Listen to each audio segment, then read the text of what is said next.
Wellens gets dropped initially by Van Aert. Visma were really, really pushing on the uphill after Wilco let it out.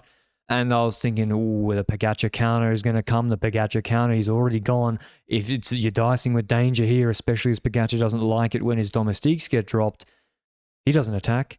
Remco Evenepoel. I've been waiting for this in stage racing from Remco, Benji, for like 5 years, that the one-day Remco uses his skills, talent, and strengths relative to the other GC guys in a stage race. Yeah. And I was so surprised to see it. And it took Pogacar, I think, got boxed in. Okay. Vingegaard was on his left, and then there was the Visma domestiques ahead of him. So we don't know if he could react, but probably he could. He was boxed. Probably. Vingegaard looks at Remco and says, not my problem.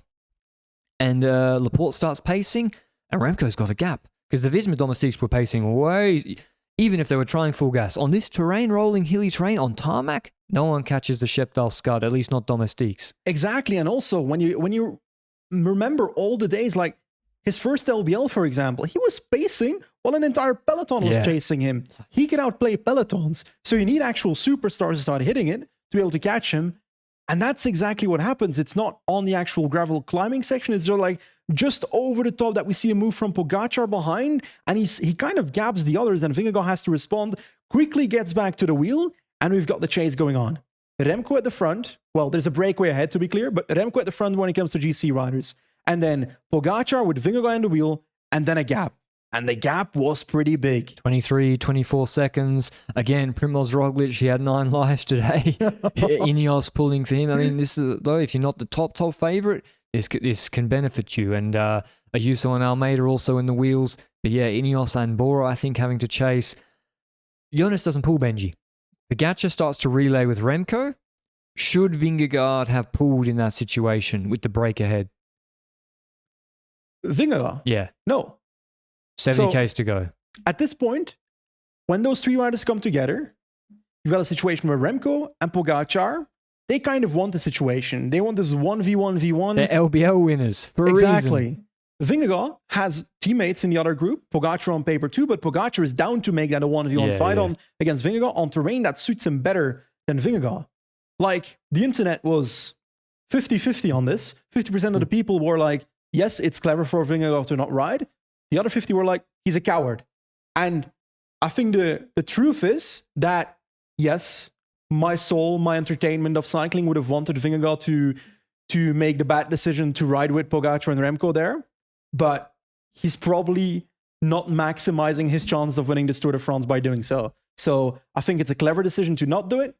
But out of my heart, I would have preferred to see it, because I would have liked to see a 1v1v1 battle across the gravel. Attacking there, pulling there, and keep staying ahead would have been so dumb. Because, like, especially considering what happens later. Like, you are just riding away from your, like, rouleur, like, superstar rouleur teammates who you're going to need to help you later. So, yeah, it doesn't look good. Of course, with the two other big champions not pulling, but it's no ciclismo, but it's logical. It is what it is. And I think this is an apposite time to say a quote of Pogacar, because Visma don't pull with Poggy here. Yeah. Visma only looked at me. This is Tadej Pogacar to France TV. Visma only looked at me and underestimated the others. I think there could be a backlash later. We could have taken some time on with Evenepoel Vingegaard and consolidated the podium. Visma puts emphasis on me. In my opinion, this is exactly the same as, this is just the typical media warfare we have between Visma and UAE at the moment. This quote But do you agree with him? I don't agree with him. Oh, I think it's a fair point, though, to say. No, but I think Visma shouldn't be looking at Roglic and Evenepoel right now. They should be looking at how to beat Pogacar, unless they are in a situation where those others become the direct competitor. Because right now, sorry, but I'm not worried about Remco yet. If I'm Vingegaard, I'm worried in week 3 in the last 2 mountain stages if he's still ahead of me. But right now, if I'm Visma, I wouldn't really care about those others yet. I'm looking at Pogacar. And on the opposite side, I've been pretty vocal about Vingegaard's interviews about, I thought I would have lost 17 decades today. It's been exaggerated a little bit on both sides, and I think that's just the psychological warfare we have between GC riders that are trying to win a race. And as an Nibali fan who said to Roglic, if Roglic wants to take a look at all my trophies in the closet at home, he can come. Well, by now, I'm not sure I think they're relatively equal, the trophies. Yeah, but that's true if you just let Remco right away. That is you should not just let Remco take 2 minutes on a mountain stage because of like what Nibali and Roglic did. But this is about putting time into people and into people. He's talking about the situation. Yeah, he wants Roglic and Vingegaard. He means the three of them. Yeah, the three of them he's talking about. Sorry, but Roglic is not competition for Vingegaard right now. Maybe in week 3 he becomes that. But if I'm Vingegaard, I don't care about trying to beat Roglic on the stage. I'm caring about not losing time to Pogacar. Yeah, and it's like if Jonas pulls with Poggy at 70 k's to go and those 3 go clear, Poggy is going to drop him. Or he's going to, at least he's going to attack him again. And like, this is also an attempt to pressure Jonas to maybe make the opposite decision next time. You know, I don't think he's going to do it next time, ride with them either, but maybe he does it as a consequence of people putting pressure on him, and then they can use that. So I think this is just media psychological. I think it's fair enough to say, if you're Remco and Poggy and you're with the other guy on the podium and they don't relate it, I think it's fair enough to say. But then you have to say it. If you're Pogacar, you got to put that pressure on you. In the same way that Remco complaining 103 when they're up the road, I also think that's fine. Yeah, people are going to call it bitching or whatever that Remco's doing, but if it works, it works. Yeah. And you have to remember, put the TT aside. Yeah. San Luca, when Poggy went, there's one guy with him. Yeah. And a gap.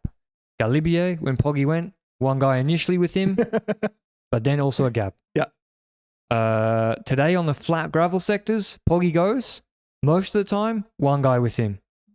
Vingegaard, and then he was also on the later, like he's dropping Roglic on and Remco on the later one. So it's like, it is a race of 2 right now. And I think Pogacar also, is Pogacar really worried about Roglic?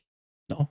I don't think so. I don't think so either, but it can complicate matters. What's sorry? It can complicate. He's right, it can complicate matters if you have guys close.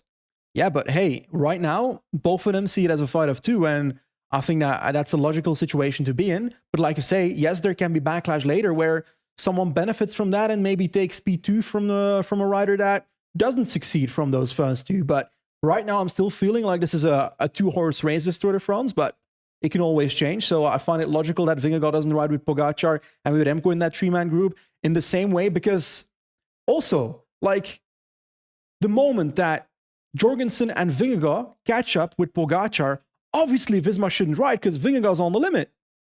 Yeah, exactly. Like Matteo then pulling after they've just closed over like 2 sectors. Pogacar, it's to keep, and also you're riding against Remco on the flat behind. So like, you're also not going to keep him behind. Yeah. He on the flat tarmac, he's unbelievably strong.